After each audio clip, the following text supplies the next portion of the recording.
വഴി തീർന്നടാ.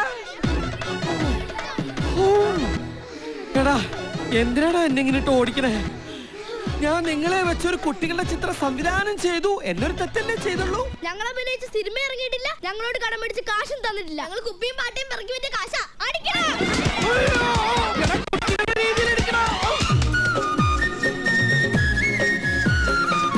അവിടെ തുടരുത്, അവിടെ വേണ്ട.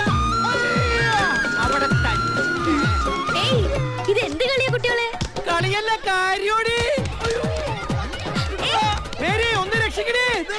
എന്റെ മുതുകത്തോടാ തളപ്പിത്തളാച്ച് കളിക്കണത്. ചുക്കുമരിക്കണ ചൂടാപ്പേ പോടാ.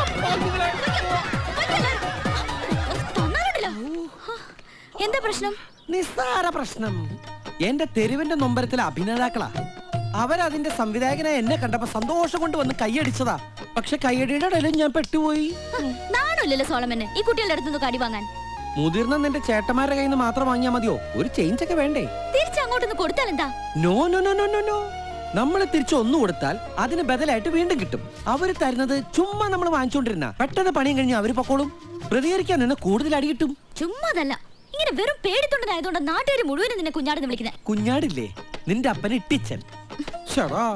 ഞാനൊരു സമാധാനപ്രിയനായത് ഇപ്പൊ തെറ്റായി പോയോ? എല്ലാവർക്കും തെറ്റും കുറ്റങ്ങളൊക്കെ ഉണ്ടാവും. പക്ഷെ ആണുങ്ങളായ കുറച്ചൊക്കെ ധൈര്യം വേണം. ധൈര്യം എനിക്ക് വരണ്ടേ മേരി? എന്തെല്ലാം മരുന്നുകൾ മാർക്കറ്റിൽ ഇറങ്ങണു. ധൈര്യം വെക്കാനുള്ള ഒരു ലേഖ്യം പോലെ ഇറക്കാത്ത വലിയ കഷ്ട. മരുന്നില്ലെന്ന് ആരാ പറഞ്ഞേ? മരുന്നുണ്ടോ? എന്റെ ഫ്രണ്ടിന്റെ അച്ഛനൊരു സൈക്യാട്രിസ്റ്റ് ഉണ്ട്, ഡോക്ടർ സക്കീറിയ പോത്തൻ. ഞാൻ നിന്നെ കൊണ്ട് അങ്ങേരെ ഒന്ന് കാണിക്കാം. എന്നിട്ട് വേണമെങ്കിൽ നാട്ടുകാരെ എനിക്ക് വട്ടാന്ന് കൂടി പറയാൻ. ഇത് ടൗണിലാ, ആരും കാണാതെ നമുക്ക് പോയ പോരെ? എന്റെ മേരി, നീ ഇത് എന്ത് ഭാവിച്ചെങ്ങനെ പരിസരം മറന്നു നിന്ന് സംസാരിക്കണേ? നീ ഒന്ന് പോയേ. നിന്റെ വീട്ടുകാരെ തല്ലുള്ളാൻ എനിക്ക് വയ്യ. അതുകൊണ്ട് നീ പോയേ. അല്ലെങ്കിൽ വേണ്ട, ഞാൻ പൊക്കോളാം.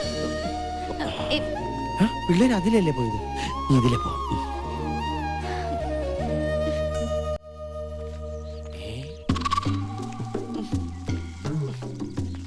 എന്റെ കലാജീവിതം തകർത്തളഞ്ഞ ദ്രോഹി നീ. ഒരുത്തിക്കാരനെ ഷൂട്ടിംഗ് മുടങ്ങി എന്റെ എത്ര രൂപ നഷ്ടമെന്നറിയോ?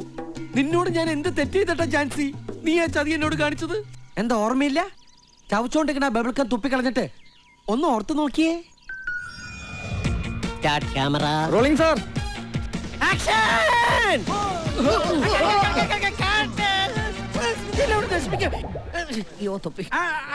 പിതാവായ ദൈവമേ, അങ്ങേ കാണുവാനായി പൊന്നും മീറിയും കുന്തിരിക്കവുമായി ഞങ്ങൾ വന്നിരിക്കുകയാണ്.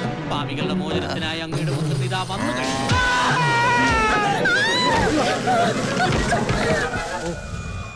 ഓർക്കുന്നുണ്ടല്ലേ? നോക്കിക്കോ, ഏതെങ്കിലും ഒരു ക്രിസ്മസിന് നിന്നെ വെട്ടുമ്പോ ഞാനും മേടിക്കും നിന്റെ ഒരു കിലോ ഇറച്ചി.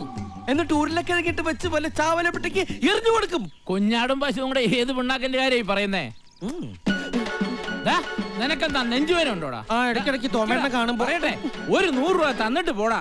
വെറുതെ അല്ലല്ലോ, ഇരുന്നിട്ടല്ലേ. അയ്യോ, കാശ് എടുക്കല തോമേട്ട, എനിക്ക് കറണ്ട് അടയ്ക്കലത്. അപ്പം വഴക്ക് പറയും. അവന്റെ അമ്മൂമ്മയുടെ ഒരു കറണ്ട് കാശ് വേണ്ട, ഞാൻ എഴുതി എത്തിച്ചോളാം. Very good. ഇതിലെന്താണ് അത്ര വെരി ഗുഡ്? കുടിക്കുന്ന കള്ള് മുഴുവൻ അയാളുടെ നവദ്വാരങ്ങളിൽ കൂടി പുറത്തു പോണേ കർത്താവേ.